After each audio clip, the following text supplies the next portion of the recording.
Hi hello. മുഖത്തൊക്കെ ഭയങ്കര ക്ഷീണവും നീര് വെച്ച് തോന്നക്കല്ലേ. ഈ ദൃഷ്ടിയിൽ എത്ര പേർക്ക് വിശ്വാസമുണ്ട്? ആർക്കൊക്കെ ഈ ദൃഷ്ടിദോഷം എന്നുള്ള ഒരു കാര്യത്തിൽ കണ്ണേറിൽ വിശ്വാസമുള്ള ആൾക്കാരുള്ളത്?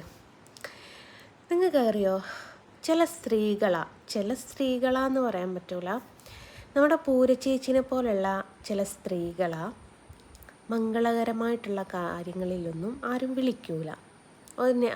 അങ്ങനത്തെ സ്ത്രീകൾ തന്നെ പറഞ്ഞാൽ നെഗറ്റീവാണ്.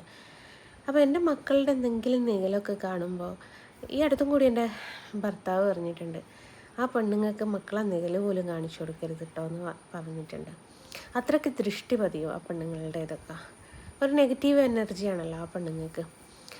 അപ്പോൾ ഞാൻ ഇന്നലെ സത്യം പറയാച്ചാൽ ഹോസ്പിറ്റലിലായിരുന്നു. ഇന്നലെ 3:30 ഹോസ്പിറ്റലിൽ കൊണ്ടുപോകുന്നത്.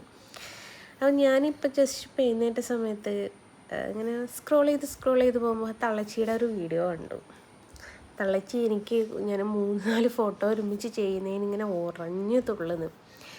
അപ്പോൾ എനിക്ക് മനസ്സിലായി, ഈ സ്ത്രീ വെറും നെഗറ്റീവാണ്. ആ നെഗറ്റീവാണ് ആ സ്ത്രീക്ക് ഇത്രയൊക്കെ ബുദ്ധിമുട്ടുകൾ കൊടുക്കാൻ കാരണം. ഞാൻ പറഞ്ഞില്ലേ, നല്ല ഒരു ഫംഗ്ഷന് പോലും ആ സ്ത്രീ ആരും വിളിക്കണ്ടാവില്ല. അപ്പോൾ ഈ സ്ത്രീ ഇങ്ങനെ ഉറഞ്ഞു തുള്ളുക ചെയ്യുന്നത്. അപ്പോൾ ഞാൻ വിചാരിച്ചു, അപ്പോൾ എനിക്ക് ദൃഷ്ടി കിട്ടിയതാണല്ലേ. കാരണം അപ്പോൾ നിങ്ങൾക്ക് സഹിക്കാൻ പറ്റുന്നില്ല. ഞാൻ 3 ഫോട്ടോ ഒരുമിച്ച് ചെയ്യാണ്, വേറെ ഒരു ഫോട്ടോ ചെയ്ത് വെച്ചിട്ടുണ്ട്, 4 എണ്ണം വേറെയും കൂടി ചെയ്യാനുണ്ട് എന്നൊക്കെ പറഞ്ഞ് ഞാൻ വീഡിയോ പോസ്റ്റ് ചെയ്തിട്ടുണ്ടായിരുന്നു. അപ്പോൾ ഇതൊന്നും വെറുതെ ആരും പറയേണ്ട ആവശ്യമില്ലല്ലോ. വെറുതെ എനിക്ക് ഇത്രയും ഫോട്ടോ ഒക്കെ ഇവിടെ വരച്ച് വെക്കേണ്ട ആവശ്യമില്ലല്ലോ, കാരണം നല്ല എക്സ്പെൻസീവ് ആണല്ലോ. അപ്പോൾ ഇങ്ങനെ ഉറഞ്ഞു തുള്ളുകയാണ്, ഹിന്ദുക്കൾ അങ്ങനെയാണ്, ഹിന്ദുക്കൾ ഇങ്ങനെയാണ്, ഹിന്ദുക്കൾ മറ്റോലാണ് എന്നൊക്കെ പറഞ്ഞിട്ട് ഈ സ്ത്രീ ഇങ്ങനെ വല്ലാണ്ട് പ്രഷർ ചൊലുത്തുകയാണ്. അപ്പോൾ ആ സ്ത്രീ എന്താ പറയുക, ഭയങ്കര നെഗറ്റീവ് തന്നെ കേട്ടോ. എന്താ പറയുന്നത്. ഏതായാലും പൊന്നാര ഗൈസ്, ഇന്നലെ 3:30 ആയപ്പം മൈഗ്രൈൻ്റെ വേദന വന്നു. കാരണം കുറച്ച് ദിവസമായി ഭയങ്കര സ്ട്രെയിൻ ചെയ്യുന്നുണ്ട് കണ്ണിന് സ്ട്രെയിൻ ചെയ്താൽ നിങ്ങൾക്കറിയാമല്ലോ, മൈഗ്രൈൻ ഉള്ള ആൾ സ്ട്രെയിൻ ചെയ്യുകയും കൂടി ചെയ്യുമ്പോൾ. തിരിച്ച് 5 മണിക്കങ്ങാണ്ടാണ് വന്നത്. അപ്പോൾ ഞാൻ ഹോസ്പിറ്റൽ വിശേഷങ്ങളൊക്കെ വീഡിയോ പോസ്റ്റ് ചെയ്യാൻ വേണ്ടിയിട്ട് എടുത്തിട്ടുണ്ടായിരുന്നു. അപ്പോൾ ഇപ്പോഴാണ് ആ പെണ്ണുങ്ങളത് ഇങ്ങനെ ഇതാക്കിയപ്പോൾ എനിക്ക് ഒരു കാര്യം ഓർമ്മയായത്. ഒരു വീഡിയോയിൽ എൻ്റെ മോൻ്റെ ഒരു മുഖം കുടുങ്ങിയ സമയത്ത് എൻ്റെ ഭർത്താവ് പറഞ്ഞിട്ട്, ജെസ്സിയെ ഇങ്ങനെ പിള്ളേരെ സോഷ്യൽ മീഡിയയൊക്കെ കൊണ്ടുവരരുത്, കാരണം ആ സ്ത്രീ അത്രമേൽ നോക്കി നിൽക്കുന്നതാണ്. ഒരു നെഗറ്റീവിലാണല്ലോ പെണ്ണുങ്ങൾ. ഏതായാലും എനിക്കറിയാം, ആരും മംഗളകർമ്മത്തിന് ആ പെണ്ണുങ്ങളെ വിളിക്കുന്നുണ്ടാവില്ല എന്നുള്ളത് 99% ഉറപ്പാണ്. ഏതായാലും ഹോസ്പിറ്റലിൽ പോയി വന്നു. ഇതേ ജസ്റ്റ് ഇപ്പോൾ എഴുന്നേറ്റതേ ഉള്ളൂ എന്ന് പറയുമ്പോൾ സമയം എത്രയാണെന്ന് അറിയോ, 2 മണിയായി ഗൈസ്. അപ്പോൾ ഹോസ്പിറ്റലിൽ പോയോ കാര്യങ്ങളൊക്കെ വിശേഷങ്ങളൊക്കെ ഞാൻ പങ്കുവെക്കാം. അതും ഒരു വിശേഷമാണല്ലോ. അപ്പോൾ ചിലർ പറയും, ഞാൻ കഷ്ടപ്പെട്ടുണ്ടാകുന്ന പൈസ ഹോസ്പിറ്റലിൽ കൊടുക്കാൻ മാത്രമേ സമയമുള്ളൂ എന്ന്. ഓവറായിട്ട് ഹാർഡ് വർക്ക് ചെയ്യുമ്പം ആർക്കായാലും, ഏതൊരു വണ്ടി ആയാലും ഓടുന്നതിനൊരു പരിധിയുണ്ട്. അതൊക്കെ കൂടുതൽ ആ വണ്ടി ഓടിക്കഴിഞ്ഞാൽ ആ വണ്ടിക്ക് പല കംപ്ലൈൻറ്റുകൾ വരും. അത്രേ ഞാനും കണക്കാക്കുന്നുള്ളൂ.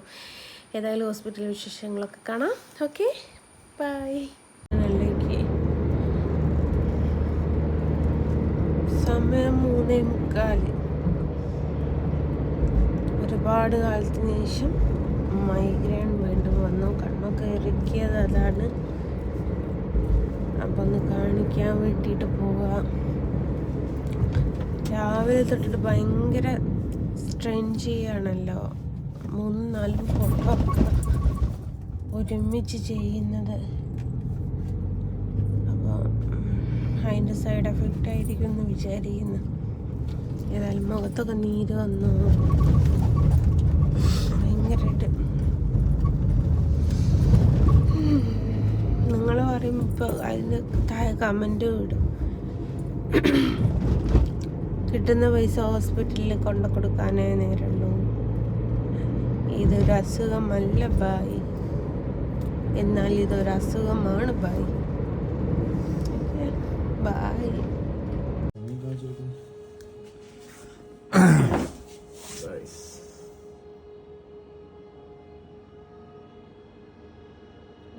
കഴിക്കാൻ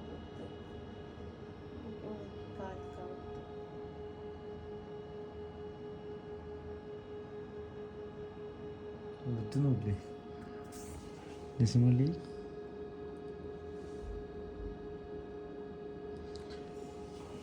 സമയം 3:40 ഗൈസ്.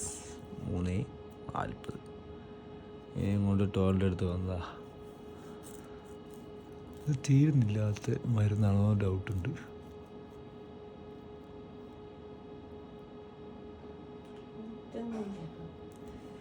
സിസ്റ്റർ വിളിച്ച് നോക്കണോ? പോയി സിസ്റ്ററെ വിളിച്ചാൽ ഗൈസ്.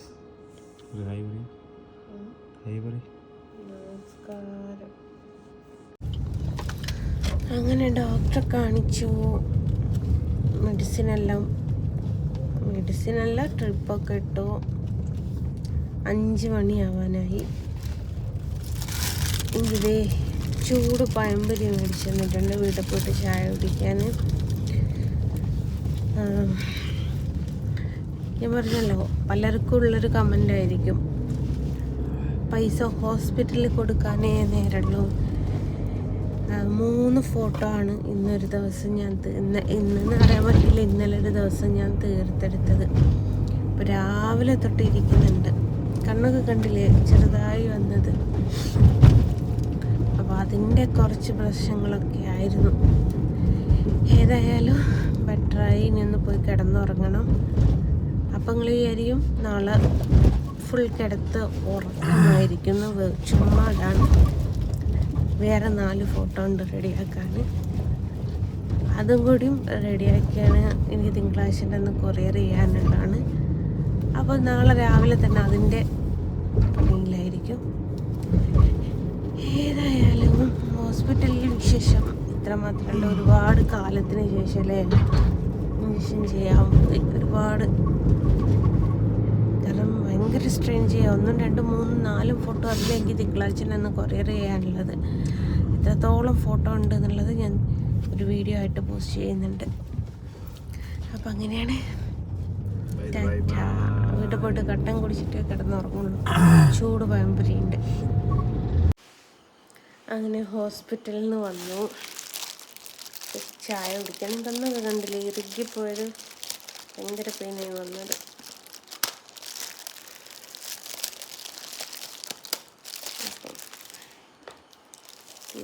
ചൂട് ചായ.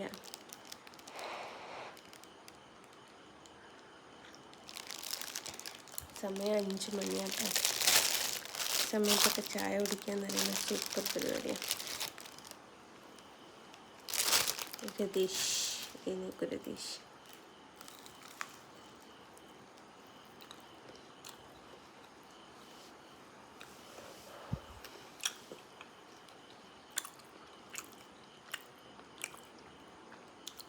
നല്ല ചൂടാ.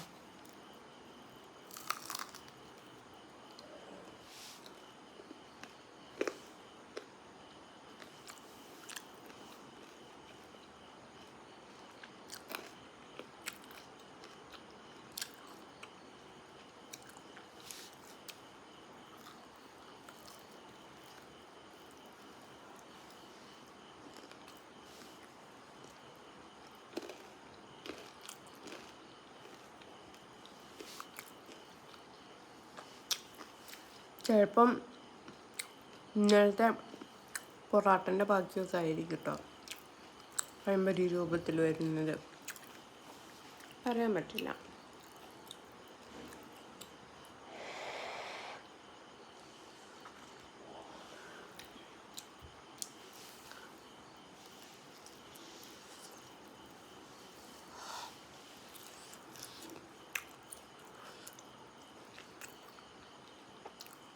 ചൂടായിട്ട്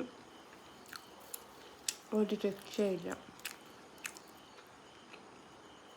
നിങ്ങളാരെങ്കിലും ഇങ്ങനെ പുലർച്ചെ ചായയും പൈമ്പരും കുടിച്ചിക്കുക.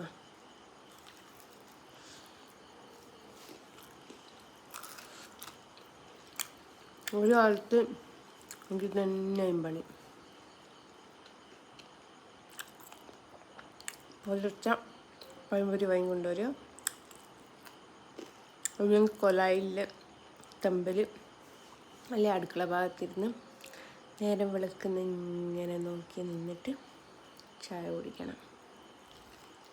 ഉപ്പാ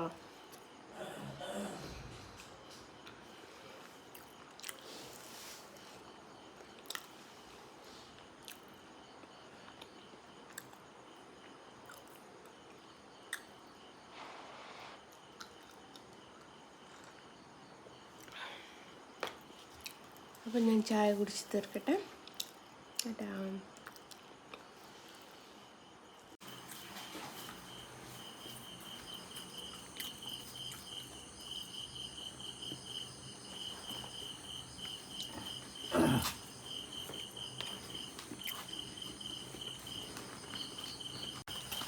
അങ്ങനെ KSRTC-ക്കാരൻ ഡ്യൂട്ടിക്ക് പോകുന്നു.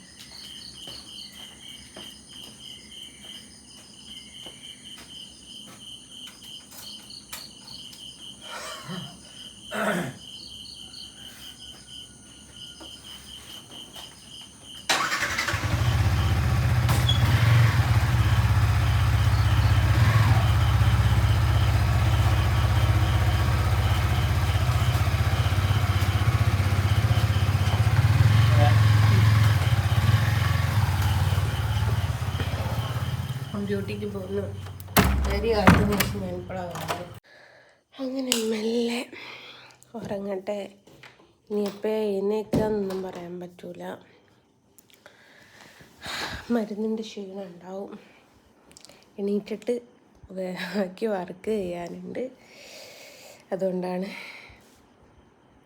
കണ്ണൊക്കെ ഇരിക്കില്ലേ. അപ്പം അങ്ങനെയാണ് ഹോസ്പിറ്റൽ വിശേഷങ്ങളും കഴിഞ്ഞു. നാളെ ഒരു 4 ഫോട്ടോ കൂടിയും റെഡിയാക്കാനുണ്ട്. ഈ ഒരു ഇതിൽ ഫസ്റ്റ് വീട് ബാച്ച് എന്ന് പറയാം.